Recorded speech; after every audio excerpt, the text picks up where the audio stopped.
A lot of writers wrestle with story structure. So what we're going to do today is I'm going to break down a couple of movies just very quickly that are similar in structure. Now, some of you may get a little frustrated because you're a Marvel fan or a DC fan. I'm going to use Captain America, the First Avenger, and Wonder Woman and break those down. Ultimately, what I'm going to be showing you is structurally, those movies are practically identical. The same basic story in both of those. And you might be upset because you're like, ours is better or ours is better. Like this, that's not the purpose today, is to diss on one or the other. What I'm trying to do is help you understand that there is a fundamental element related to story and story structure. And then how you choose to tell that story is a whole other thing. So we have these two movies that are in many ways very different, but the story structure is very similar. So we're going to talk about the story structure. I'm going to pull that apart just a little bit and go quickly through that.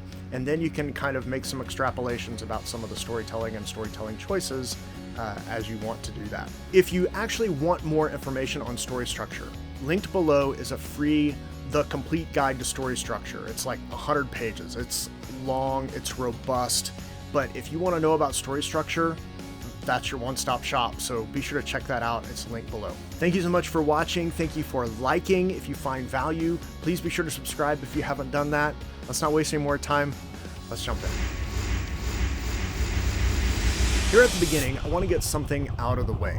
A lot of people like to diss on story structure. Oh, you shouldn't follow those templates. Oh, you shouldn't follow this. You shouldn't follow that. Honestly, my candid opinion is people that like to diss on story structure actually don't understand its purpose in storytelling. You have story and you have storytelling. Our video today, we're focusing on the story part. Okay, a story is a story is a story, just like a chair is a chair is a chair, or a car is a car is a car. Now, when I say chair or car, you may be thinking of something different than what I might think of. So I say chair, I think of one chair, you think of a different chair. That's perfectly fine, but there's still a chair. It's just like a story. A story is a story is a story. And story structure is studying and understanding how do stories work? What are the pieces that a story needs to actually look like a story? Because if you take those out, it doesn't look like a story. It's just a mess. We want to focus on some of the story elements. That's what story structure is about, and understanding story structure. And if you're going to tell stories, you need to understand what a story is and how stories function. Okay. Now, how you choose to tell that story, that's totally up to you. Okay. You can tell a story in a lot of ways, as you're going to see from these two examples. They basically have the same story structure, but the storytelling and the way it happens, the way things unfold, are in some ways very different. So keep in mind, there is a difference between story and storytelling. We're focusing on the story today. Okay. Enough of that. First thing we have to talk about, what is a story? Okay, a story is this. If you've watched any other videos on this channel, you've probably seen this and seen me say this, so let this sink in. Okay, a story is about someone who wants something badly, they're having trouble getting it, and they get it or they don't. That's what a story is. So we're looking at Captain America, the First Avenger, and Wonder Woman. So Steve Rogers, someone wants something badly. Steve Rogers wants to protect the world from the Red Skull. Does he get it or not? Ultimately, I'm going to tell you he doesn't get it, and then he does. That will make sense as we go through all of this. Wonder Woman. Diana Prince wants to protect the world from Ares, the god of war.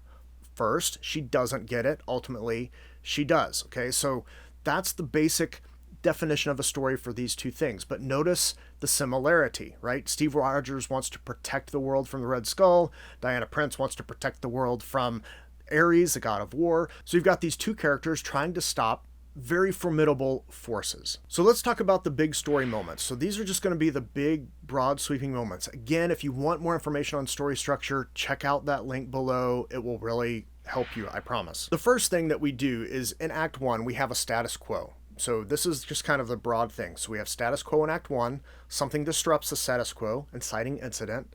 The character makes a choice, plot point 1. They choose to go do the thing or not. Steve Rogers is going to choose to try to protect the world from the Red Skull. Diana Prince is going to choose to try to protect the world from Ares. Okay, things happen. We get an answer to their question if they're able to do that or not. Both of them in this case is no. And then that spins them in a new thing in the third act. Then they're able to, both of them in these cases, defeat their enemy, and there's a new status quo. Okay, so that's the broad strokes, all right? So let's just kind of break some of these down. Steve Rogers, when we first meet him, wants to be something great. He wants to participate in something great, but he can't. He's not allowed to do it. Diana Prince wants to participate in something great. She's not allowed to do it, and she can't do it. So this is our status quo. This is where we start. Both characters wanting to do something, but are not able to do it. Both stories include an inciting incident. An inciting incident disrupts the status quo. So for Captain America, that's when Dr. Erskine shows up and is like, hey, I can kind of help you out if you want to do this, try this other thing. It's, we'll just kind of see how it goes. Like, okay. Steve Trevor shows up on Themyscira. So that's the inciting incident for Diana. She saves him and things happen. Now, pretty much after these things happen, there's something important that happens to both characters that kind of sends them in a different direction. For Steve Rogers, he basically gets an elixir of the gods, right? It makes him into Captain America. But very soon after that, Dr. Erskine is killed, shot. Wonder Woman, Diana Prince, okay? She's rescued Steve Trevor, but all along, her kind of elixir of the gods as she's learning to fight. She's more powerful than she realizes, and she keeps being pushed and pushed and pushed until she realizes, ooh, I've got these kind of other powers. But the person that's teaching her ends up also getting shot and dies. This element is what sends them moving forward. They now really want to do something different. They want to help. They want to be better. And they kind of have the ability to do it now. Diana's figured out she's learned how to fight.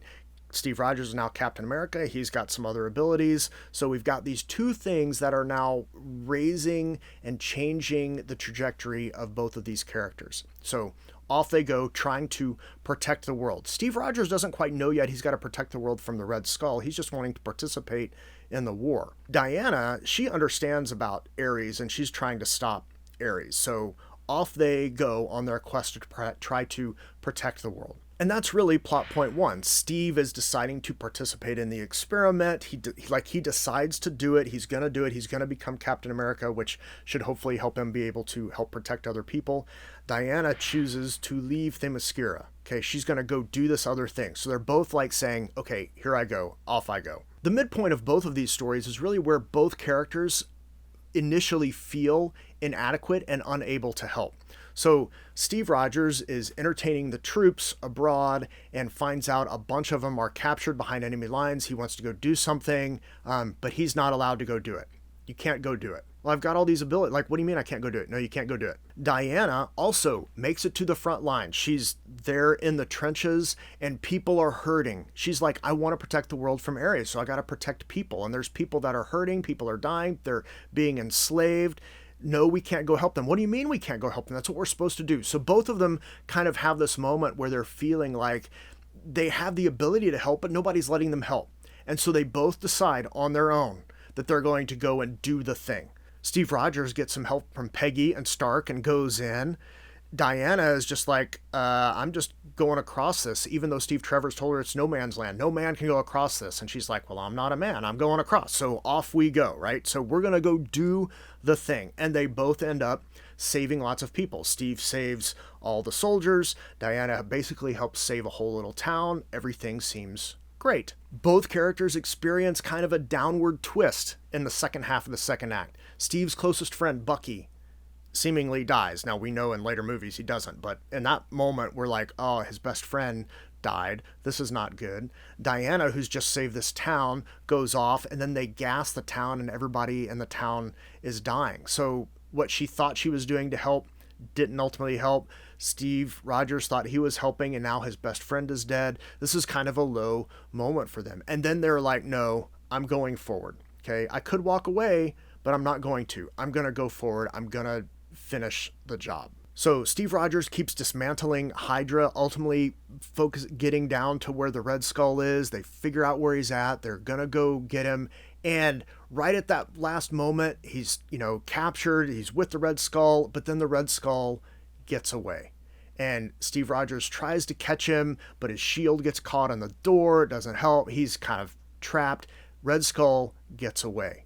In Diana's case, she thinks one person is Ares, and she ends up killing him, but it's not Ares. She's aggravated because she's like, I thought this was supposed to end. Maybe we were wrong. Maybe, Steve Trevor's talking to her. They're like, we just didn't do it right. So you've got these two characters that at a moment it seems like, they haven't quite done it. They haven't done what they wanted to do. And both of those moments are really kind of the end of the second act. That's where the second act ends, when Steve Rogers thinks he's about to get Red Skull and Red Skull gets away. And then when Diana kills the person she thought was Ares, but it's not Ares. Okay, that's the end of the second act. Now we're moving into the third act. And the resolution and new status quo in the third act is where both characters end up killing the real bad guy. So yes, Steve Rogers does ultimately dispose of the Red Skull. He doesn't really kill him, but kind of. Red Skull's gone, right? And Steve Rogers is now in this futuristic plane that he ends up having to crash. Wonder Woman, Diana Prince, she ends up killing Ares,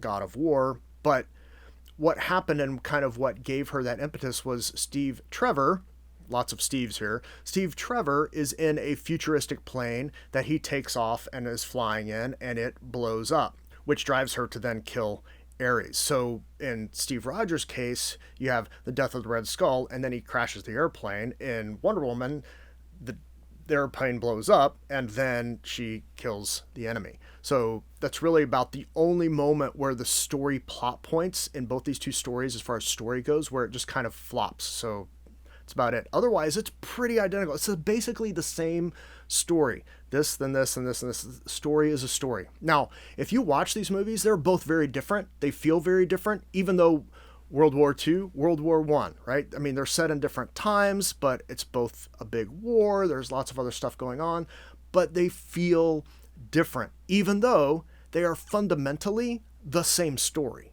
There's two takeaways here that I want you to have. First is stories are stories. I kind of mentioned that earlier, but there are fundamental things that make a story work. We have a status quo, something disrupts it, the character chooses to go do a thing or not, they're able to do it or not, that sends them in a new direction. In the third act, they resolve something, there's a new status quo. That's the basic element of a story. That's what a story is. And you have to have those pieces to actually have a functional working story. But along with that, even though you have all those pieces, that doesn't make stories predictable. And this is the argument that a lot of people have about story structures, is they're like, well, but if you use story structure, it makes the story predictable.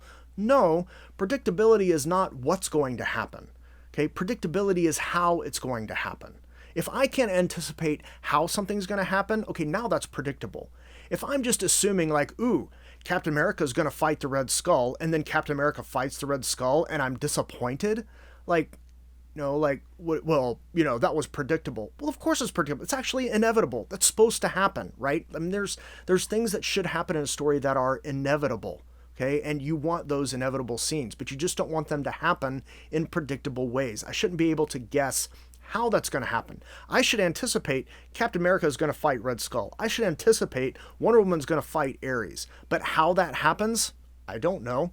And I don't want to know. That's what makes stories fun. Okay, so I should anticipate what's going to happen, but it shouldn't be predictable. And if you are properly incorporating story elements, you're going to be able to do this kind of a thing. You're going to know what are the inevitable scenes, but be able to figure out ways to do them in unpredictable ways. So first thing is, a story is a story. It's got to have certain elements to make it a story, and just because it's got those elements doesn't make it predictable. The second takeaway here that I want you to know is that structure and story structure is what makes stories work.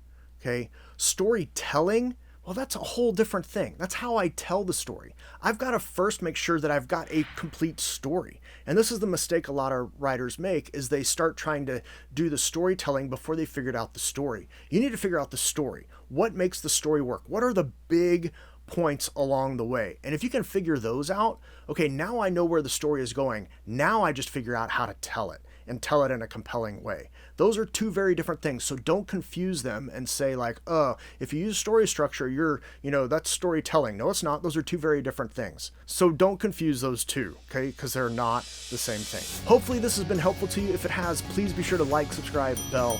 I really do appreciate it. Drop a comment below about how it's been helpful. If there's other things you want me to try to break down, put those below and I'll see if I can work those in. Thank you so much for watching.